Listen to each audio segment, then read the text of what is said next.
Welcome to Leadership Coaching. Each week, we explore fresh topics inspired by our coaching clients and our guests to discover the essence of effective leadership. Welcome to another episode of the Leadership Coaching Podcast with me, Martin Kettlehut, and my associate, Bill Tierney. We're really glad to have you with us. Today, we're going to talk about a topic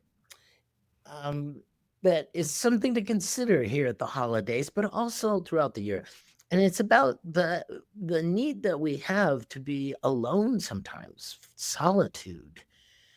And also the fact that we're social creatures and we really can't get on for very long without other people. So what's the relationship between these two, and how do we structure that?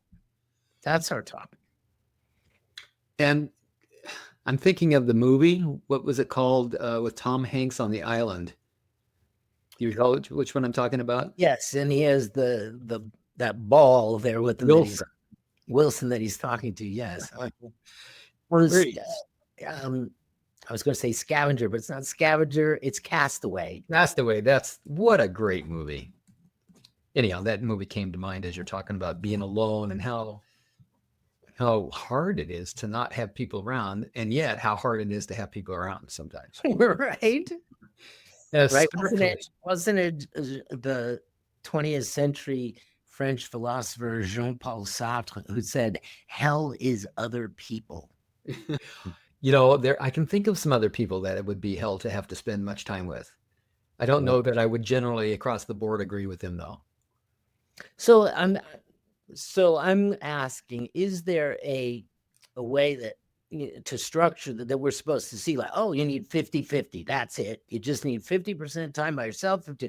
Or is there a formula or a structure or a strategy to this? Or do we all just have to figure it out for ourselves? What's the healthy way to go about this? This is a great question. I'm glad that we're approaching this from exploration rather than feeling the pressure of having to have an answer to that question. Because I don't know that my way, I can tell you what works for me. I'm sure that you could probably tell me what works for you. And maybe that's a place to dive in, is to start with what is a good measure of connection and disconnection. I don't know if you use those same words, but spending time with people and spending time alone.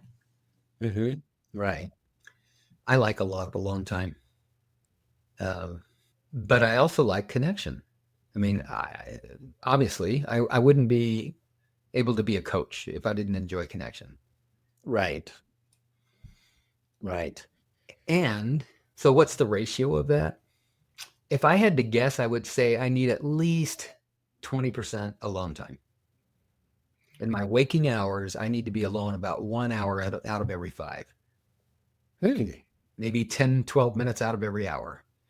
That's enough for me to kind of come back together into and maybe collect my disparate parts that have gone off in different directions to try to please other people, or to take that attention to tending to, caring for, providing my services to other people, or interacting and collaborating with other people.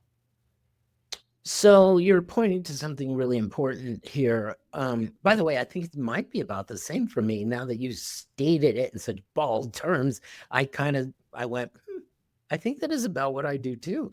But what you're pointing at is that you said, well, I need this much solitude in order to be able to have 5 hours with other people. So what is the being on your just being alone? What do you get from that provides for being with people? I think it recharges my batteries. Which means what? Does it, like you alluded earlier to, the parts might need tending to, or right? Is that recharge your batteries when you tend to your parts? I like the phrase tending to parts. However, to me, what that means is bringing specific attention to individual parts to understand them better, or even to build relationship with them Mhm. so as to have more internal self-leadership. And I don't do that in a conscious way very often. I'll admit that you're probably only going to find me doing that if I have been suffering to the point where I can't tolerate the suffering anymore. Mhm. Other than that, it feels like I've got enough internal harmony and balance that I'm kind of dancing with my parts all the time, whether I'm with people or not. But Yeah. often, if I'm with people and there's an more expenditure of energy and Mhm. less return, then I Mhm. need some alone time to recharge my batteries. So there's an energy issue, and then there's this being self-led. Mhm. Well, so those are two criteria that I'm just hearing in your speaking. One has to do with an energy level, and one is you want to be self-led, like you said, playing with the parts all the time, but self-led, right? Yes, yes, and there is definitely a correlation, self leadership and self energy and personal power and capacity. All of those are interrelated and indicators. Like, how do Mhm. I know if I have self leadership? Well, it's going to change my experience of life Mhm. because I'm going to have access to resources that without self leadership, I don't have. Mhm. Resources such as, patience, the ability to be patient or to have an experience that otherwise might require patience, might be a better way to say that. To be compassionate. And this is another topic that we considered for today is, showing up with compassion, uncontested. It was the word I used. Uncontested compassion, not where I don't have to try to be compassionate. I just show up in that state. Uh, Right. so Right. that also would be an indication of that I'm actually experiencing self leadership rather than the leadership of parts of me that have gotten activated and concerned about what's happening in my life. I mean, the reason I'm asking it this way is because, I mean, you can go off and be by yourself, but not be creating, you know, but not be self-led. You could spend all of that solitude time being led by your Oh, trigger yeah. and the parts that are upset. And so so when we have time to be in solitude, the key, it sounds to me, is to tap into the self. Well, the key to having that be energizing, the key Right. to having that be rewarding and fulfilling to have turn along, Right. yeah, Mhm. would be to be able to tap into self. And for Right. maybe one of the determinants of the amount of self time alone and the amount of time I need with other people is what is happening in my time alone and what is happening in my time with other people. Right. I mean, it seems like if you were hanging out with the right kind of people, there would be a feedback loop, a mutually supportive feedback loop, so that those would be the kind of people, ideally, that would remind you of yourself, take you back to yourself, not be depleting your capacity. By putting pressure on you to be any different than you are, for example. Right. That's Right. depleting. If I'm in the presence of somebody that has expectations and making it clear that I'm not meeting up to their expectations Hmm. and that they're doing or saying things that apply more and more pressure, that's going to deplete me. It's Right. gonna it's gonna shift me back into kind of a survival mode. Like, how do I survive this experience?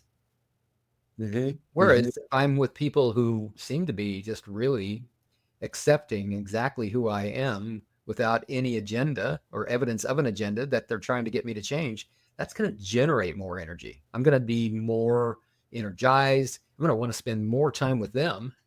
And when I do end up then spending time alone, my parts are going to be so relaxed and so validated and so um, willing to allow self leadership that too will be energizing Right. and Right. predictive. And I bet if you did a study, Well, what I shouldn't bet on it, but I would say a good study would be to, monitor these factors. Like when you're alone, are you tapping into self? Are you tending to parts or meditating or whatever, you know, appropriate method there is to get back to being self-led? Yes. Or are you spinning around, in those places that are taking you away from your essence? Exactly. Uh, and then, if there, I would imagine like something like if you watch a great teacher who's got lots of people around him or herself all the time, but is using that as an opportunity to remind not only her students but herself of the self, right? And to reposition oneself in that place, then you're not going to need extra downtime. Probably you're getting it all the time. Right. Yep. Much like a savings account or checking account. You put money in, you put enough money in, and you've got operating capital. If you take too much of it out, you're in crisis. Yeah, like I noticed in my own routine, um, that if I exercise first and then meditate before going to work, that I have a much more self-led experience of my coaching. What I used to do was meditate first thing, like get out of bed, and before your head starts getting filled, meditate. And then I would go to the gym. Now I'm starting to get a little bit of, the influence of the worldly world, right? And then by the time I got home to do my work, I was already, mired in it all. So I switched that so that I exercise first, and that starts the meditative process. And Yep. then I sit, and then I start work, and that's working much better. But to your point about 5 hours, it's usually in right after lunch that I need to just take at least another 20, maybe 30, 40 minutes to do another meditation and clear. Mm-hmm. So that fits your 5 hour theory. Yeah. So you and I are somewhat aligned there, it sounds like. Mhm, Now, what are mhm. the factors? I want to if you don't mind, I'd kind of like to go in the direction of exploring the factors that would contribute to a need for hanging around more people and or a need to be alone. The obvious ones are if I feel depleted by being around people, I'm going to want some alone time so I can restore. Yeah. But then if I feel like I'm not like I need a connection, if I have a need for a connection, and of course I'm not able to experience that alone, I shouldn't say of course. I was thinking earlier how, given that I'm aware that I'm made up of these parts that seem to have their subpersonalities, that seem to have their own lives, their own opinions, their own emotions, their own agendas, and their own histories, am I ever actually alone? Even if this body doesn't have other bodies anywhere near it in proximity. So there's that. And that certainly, that whole arena right there is it points to a lot of different things that could indicate whether or not I want to be alone or if I'd rather be around other people. Are you saying that to hang out with your parts is fulfilling in the same way that hanging out with people is? Sometimes it feels like it is. Hmm. Sometimes it doesn't feel like it's enough though. Mhm, Yeah. mhm. And equally, sometimes hanging out with my parts is a pain in the butt. I mean, there's also the experience when I have this experience. So maybe whatever, take it for what it's worth. But I don't. It's when I'm self-led that I feel the least alone ever. Yes. Yes. I feel connected to everybody and everything. Feeling alone and being alone in this case are not the same thing. Right. They are, at least they don't have to be. Feeling and being. Well, and same thing with the social. Being in a social context and feeling. connected are totally different things. Yes. Well, they certainly can be. And I would say for the vast majority of my life, up until somewhere in the ballpark of the last 10 years or so, I felt more alone with the evidence provided by being in social situations than I felt alone when I was actually alone. Yeah, exactly. I think maybe because I was comparing myself to other people and it was creating suffering for me. Mm. I was usually coming up short as I compared myself. Mhm. They were all better than I was. And so shame would get triggered. I And see. that's really depleting. That really drains me. Yeah, And of shame. course. Yeah. Of course. Yeah. So wait, what was the point that you were just making? I think I began to move in the direction of that point, and I stopped myself with this little sidebar thought of, wow, even when I'm alone with my parts, the same dynamics Mm. the same dynamics are there when I'm just alone with my parts, and even then I'm not alone. But when I'm with people, I believe it's just back to how much am I putting out and how much am I getting back in. There needs to be a balance. Right. Well, the general question that you embarked on, like, I think one of the things that I I think I've become more introverted than I used to be. Maybe that'll change again in life, but um, one of the things that does draw me out is this work, right? And the need to do it to pay the bills is another factor. It's not the main factor, but you know, I need to interact with people and do some coaching in order to, for them to either hire me or not. And that's what I do for a living. So that is now if you're I don't know, like a librarian or maybe a car repair person, car repair, then you know that you might have that a similar experience. Like, okay, my work isn't demanding it of me, but I really want to get with some people now, right? Well, now the work is over. Yes. Yes. Yeah. Uh, Reminds me of being in the grocery business long before I found a way to start loving people, Mm-hmm. where people were just kind of getting in the way and a pain in the butt. I had a lot of stuff to get done. The grocery business was extremely demanding. Yeah, And depending on the position I was in the grocery store, there was a lot of pressure on me to get a whole lot done in 8 hours. yeah, If people slowed me down to find out where the green beans were, it slowed me down. And it was hard to like the person that was slowing me down and recognize that, oh, this person that's slowing me down right now, they're the ones that are paying money through the check stand so that I can get paid. I didn't have that perspective at all. mm-hmm. My Mm-hmm. perspective was, you are in my way. Can we do this quick? Yeah.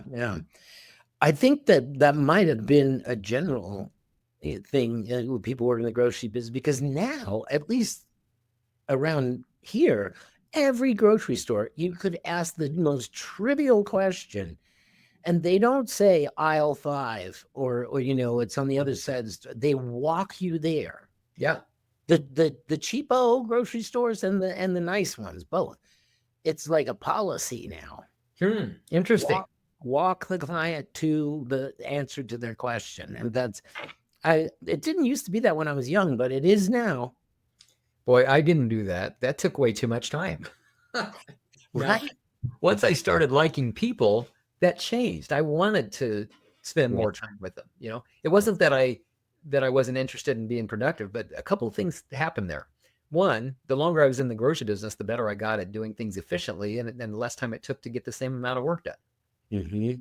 I actually would learn how to work smarter than harder. Of course. And the other was that I began to see someone behind those eyeballs and that mouth that was making the request. I was Mm-hmm. actually seeing a person there, and liking most of the time, liking what I saw, or at least curious about what I saw, what I was experiencing with that person. What changed? You said once I started liking people. What is that like? Going from Oh man, I'll tell you. I think what changed was I discovered the work of Byron Katie, and one piece of work at a time began suffering less and less and less. Mm. And because I had a tool now to accomplish that, to accomplish recognizing, number one, that I'm suffering, and then number two, pulling out the tool and applying it. And then 3, having less suffering as a result of it. The Byron Katie method helped me to begin to challenge long-standing beliefs and concepts that had been running my life for me. And the running of my life was just one series of crisis and drama and suffering, one piece after the other after the other. And that was life for me. Mm-hmm. So by doing that work, by finally getting my hands on the levers of my own life, and being able to make a difference in how I felt from the inside out, because I had less suffering, I had more capacity to actually be with people and the risk that they might actually trigger more suffering for me. So that sounds to me then like that's really the key to this, the question as I posed at the beginning dissolves, right? Once you see that what there really is to focus on is tending to your parts. If you're in recovery and it feels like something's missing, check out my website, billtierneycoaching.com, for articles and videos about how IFS recovery coaching might help. Now, back to the show. Tending to my internal experience, right? And whether it's parts work, like IFS uses it, or constellation work, or I mean, there's a lot of different versions. Byron Katie, but it's about not suffering. Yeah, it's about reducing suffering and increasing capacity. And if you're doing that, whether you're alone or with people, that's the point. That is. And then if I'm spending time with people, I'm enjoying it. If I'm spending time alone, I'm enjoying it. Either way. So it's not about whether you're alone or with people. It's about not suffering. Right. Now, if when I'm alone, I'm left with my own thoughts, and this is something that I heard around 12-step meetings as long as I went there, was that if you're alone with your own thoughts, you're in really bad company. And it was always very funny. And yet it seemed to be accepted as the truth as well. Like me alone in my own mind I'm in danger. I'm in a dangerous neighborhood, and I need to get with other people. Now, that's no longer the case for me. It certainly was when I first started going to 12-step meetings. I needed to recognize that they were trying to help me to recognize, boy, my thinking is my problem. And I didn't actually get that message until I discovered Byron Katie. Yes, my thinking is my problem, because I was believing everything I thought, and every thought was based on fear, essentially. So I just want to underline a very important point that you're making, which is that it's not about that you were alone. It's that you were entertaining your own thoughts, as opposed to you could be alone and doing the work of Byron Katie, or meditating, or something that doesn't get you involved and believing your own thoughts. That's the problem. That's it. Yeah, just being in the present moment, and then engaged in whatever activities or behaviors that I'm engaged in, because I'm enjoying doing it, because it's fun, it's entertaining, it's creative, it's teaching me something like that really gets me engaged. Right. Like if you're learning the Bach cello sonatas, that's very different from sitting around worrying or being anxious or shameful. Right. Dissociating by watching. Nothing wrong with Netflix. I love it. I've got Apple TV right now, and I'm watching a couple of wonderful series that I just look forward to it so much. But the experience of watching a great show today compared to an experience that's a dramatic difference. On that couch, as long as I was engaged in that Netflix show that really had me going, had me completely disconnecting from my own life and focusing in and projecting out onto the screen and the drama that was playing out on the TV. That was an escape from my internal state of despair and or suffering, some state of suffering. And I'm not saying I don't ever suffer anymore, but I don't suffer very much, and I don't suffer very often, mostly because I find it so terribly intolerable. I don't like it, and I know that there's something I can do about it now. And yet there are people listening who will say, gosh, I don't want to suffer, but that's where I keep finding myself. Now, short of calling Bill Tierney for some coaching, what would you recommend people do to create that, what did you call it, internal hygiene? Yeah, that's another topic we thought we might discuss today, and here we are discussing it. Internal. Well, you said, how do I keep my internal world clean? I think is the way you stated it. And I said, oh, you're talking about internal hygiene, Mhm, which is a mhm, phrase I never heard before. I thought that's a good phrase for it, though. mhm. Yeah. What would I recommend for people to kind of clean up their inner world? Yeah. I'll just tell you what I've done. For me, it was the next book that got my attention at first. Like I was reading Carlos Castaneda, which is kind of bizarre. But when I first got sober in 1982, somebody introduced me to Carlos Castaneda. Here's this guy taking these mescaline trips. Is that the right word? Uh, Down in Mexico somewhere, and it's a fiction story, but it was fascinating to me. And Mhm. so I was reading that, and then somebody introduced me to Richard Bach, and I started reading his books, The Bridge Across Forever, and Jonathan Livingston Seagull, and all those great books. Yeah. And Ogmandino, which had a kind of a Christian bent to it. And uh, once I got addicted to the reading habit, it began to work from the outside in on my thinking, and that was very, very helpful. I needed that. Anthony DeMello was another great place to go to read, and and eventually I could probably, if I could remember every single book I've read since 1982. First of all, I got sober November 15th, 1982. By December 31st, 1982, I'd read about 10 times more books than I'd read in my entire life up to that point. Isn't that interesting? I was not a reader. I was not a reader. Now I've got 4 or 5 books going all the time. Mhm, And mhm. some of them are self-help, some of them are fiction, some are nonfiction, some are memoir. I would say read, because if that works for you, it really works for me. Watch videos, get other outside information that updates what's happening inside.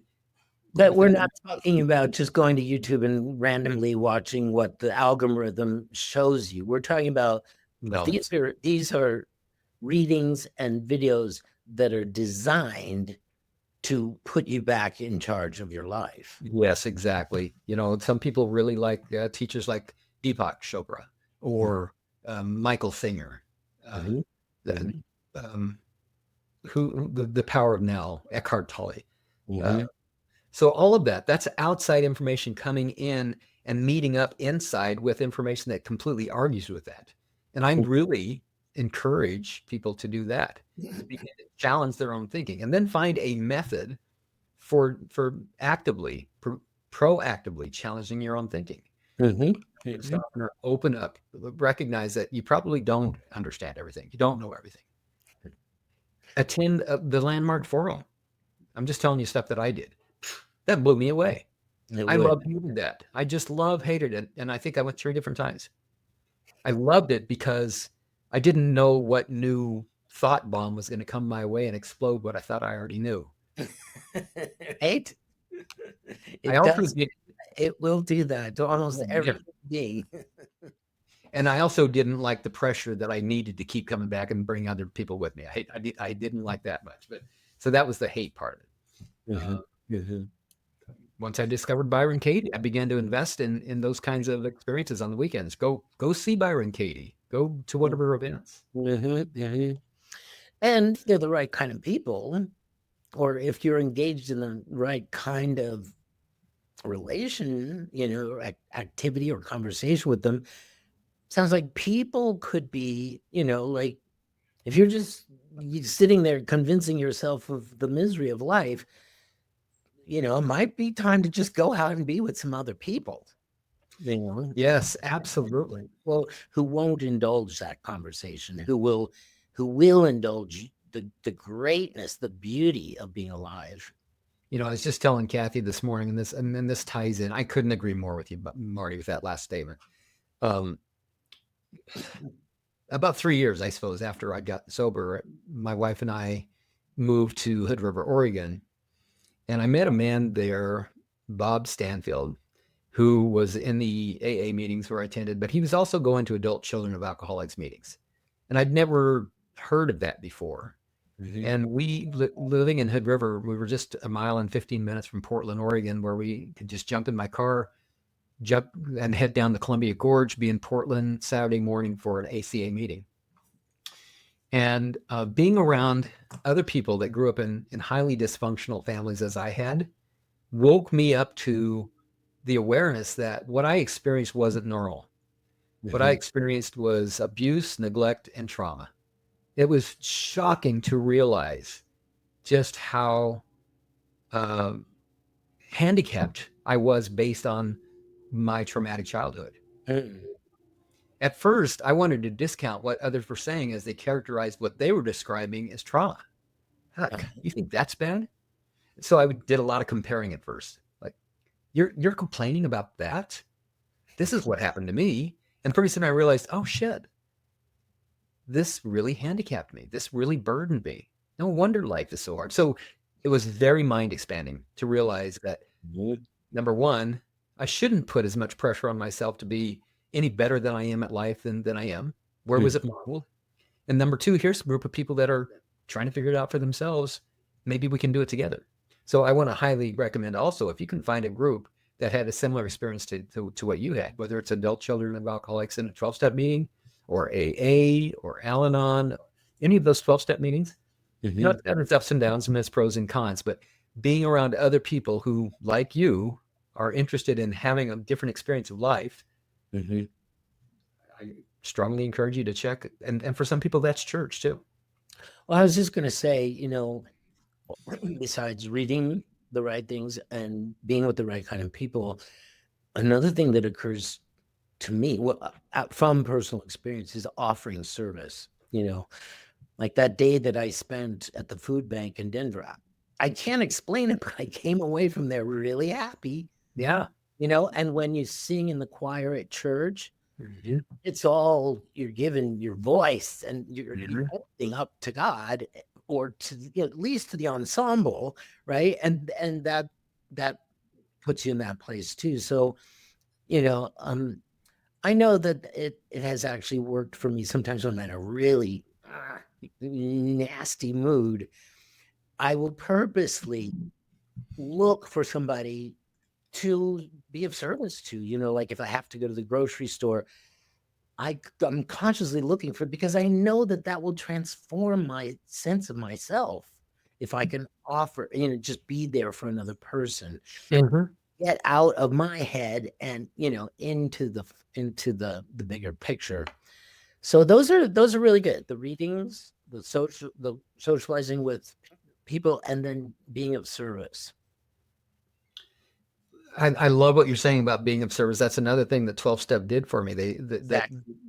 service, what are the three sides of the triangle? Service, unity, and recovery, right? And Right. I would have to say that, the service and the unity contribute to the recovery. Uh, Mhm. and I was pretty damn selfish, pretty damn stingy before I was introduced to the 12-step traditions and principles and steps. And so it was really emphasized, like a broken record over and over and over again that I heard at every single meeting with every single person I ever talked to that was part of 12-step. When I Mhm. was early in recovery, they'd say, go to meetings, read the big book, get a sponsor, and do service work. Yeah. And at that time, service work included cleaning ashtrays because there was a lot of smoking going on in the meetings, Mhm. making coffee, maybe even. And when they trusted me with the key, they would have me unlock the room to set up the room for a meeting, or and then eventually it turned into people coming to me and saying, kind of like the way that you talk about your recovery. Would you be willing to sponsor me? Mm. And I found that I really enjoyed that. And so even after I stopped going to so many meetings, what I found was that built right into me was this muscle that had been exercised about giving and being of service. Mhm. So that even to this day, here I am now, 42 years sober, but I have to. It feels like I have to do it somehow. Not have to, like it's a sin if I don't. Have to because I need it for myself. I need to give something away of service without exchange for something in return. Because what I'm getting in return is a sense of value. And it's kind of tricky. It's not really, I did this so I had value. It's, I gave this and it demonstrates that I have something of value to give. Right. Right. Yes. It's an alchemy that happens. It's hard to explain, but when you do it, you have that experience. And just going back to landmark for a second, I mean, part what they go to work on at first is your thoughts, right? Here. Clearing that so that you're not suffering, you're not generating those misery causing. There is mental hygiene, and then what shows up is, well, I want, I want to be there for other. It's just like it shows up, and that's when they say, well, then they use that for marketing purposes, which I don't think is a bad thing, but it can get obnoxious if it's not done right. Correct. I'm a great example. I was just, totally wrapped up in myself, intellectual in the academy. And then I did the Landmark Forum, and my life became about being there for others as a coach. It just, so much, not everything, of course. I've still got my problems, but, or my opportunities to grow, to put it that way. But so much got completed in my head through the work at Landmark that I took on a very different career, one that is about being there for others. That's right. Yep. It's amazing. It seems like it's almost like a built-in imperative that we are built to serve others. It seems like. Yeah, I mean, well, if you look at most animals that are social creatures, I mean, if you're the bee that's you've got a job and it's part of this big web of things, and you perform that, and it makes you fulfilled, right? Same thing with a pack of dogs or what have you. Mm-hmm. Pride of Lions. That reminds me of an image that I saw on social media the other day of a mother lion protecting her little cub. She'd gotten into this ferocious fight with a predator of some sort and lost a tooth, and she was all bloody. But this picture shows her, kind of cuddling, protecting the cub that she fought whose life she saved. Mm-hmm. Yeah, that was a profound image to look at that. Right, and a pack animal, on its own, it might survive, but it's not a whole. It's not whole. Like an aspen tree, they're not single trees. They're all connected in the roots. Mm-hmm. And you rarely do you find just one, and that would be because a gardener put it there, right? Mm-hmm. Because that's just not the way they be. And we're like that too. We're not our full selves when we're just off on our own. Yeah. We all, I believe that we all need connection. That without it, we're like Tom Hanks on the island in Castaway that needs to draw the face of on a soccer ball. Yeah. Mm-hmm. In order to feel some sort of connection. Right. So that's where we started. How much time do we need alone? How much time do we need with others? And it sounds like what you and I both agree on is that the amount of time isn't really as much the question as what we get from being alone and what we get from being with others, as well as the quality of either one of those experiences. And if being alone or being with someone else is managed around suffering, that's a dramatically different experience than being alone or being around others from an internal drive that is inspired by our true authentic selves.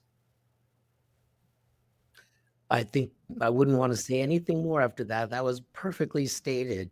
Is it too early to end this episode? No, in fact, as I look at the clock, it's perfect. We're coming up on 40 minutes since we hit record. I have my men's recovery group next. What's next for you today, Marty?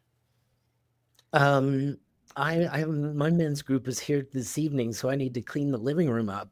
Oh, they're actually coming there in person. I can't now see when I imagine having people coming over to my house, having a group of men coming over to my house, that just sounds delicious. I miss that. I haven't done that for a long, long time. Kind of a lot of that went away from me with COVID. My men's group is going to be on Zoom. There's going to be, I think, 6 or 7 men with me today for 90 minutes. I so look forward to it. I get to be coach, so I get to support these men. I'm a little bit further down the road than they are in recovery of their true authentic self. That's why we call it the men's recovery group. And then after my men's recovery group, I'll get a little bit of a break before I do Parts Work Practice. And Parts Work Practice is a free group that my co-host Allison Dyer and I do for anybody that's interested in learning how to use the IFS model to support themselves, to support their own personal growth and recovery, and for some healing. So it's not a therapy group, it's a practice group using exercises that we've designed. So that's going on tonight. And I expect that we will host probably 50 to 60 people, do breakout rooms, do practice exercises, and talk all about IFS. So if you happen to be watching or listening to this podcast episode and are interested in checking out Parts Work Practice, a free resource, no obligation, no pressure to do anything other that you don't want to do, just go to my website, billtierneycoaching.com, and look under groups, and you'll find Parts Work Practice, and I'd love to see you there. So that's what I'm doing tonight. There's that service work that I was talking about, Marty. That is born out of the need. I have a need to offer services to people separate from getting paid back in any way. So yeah, great conversation. I'll see you a little later in the week. Have a great men's group tonight. Thank you. You too. Don't clean up your house, man. Take care. Thank you for listening to Leadership Coaching, where we help you learn to lead with confidence and compassion. If you enjoyed listening, please share it. Don't miss a single episode. To subscribe and to get show notes, visit leadershipcoachingpodcast.com.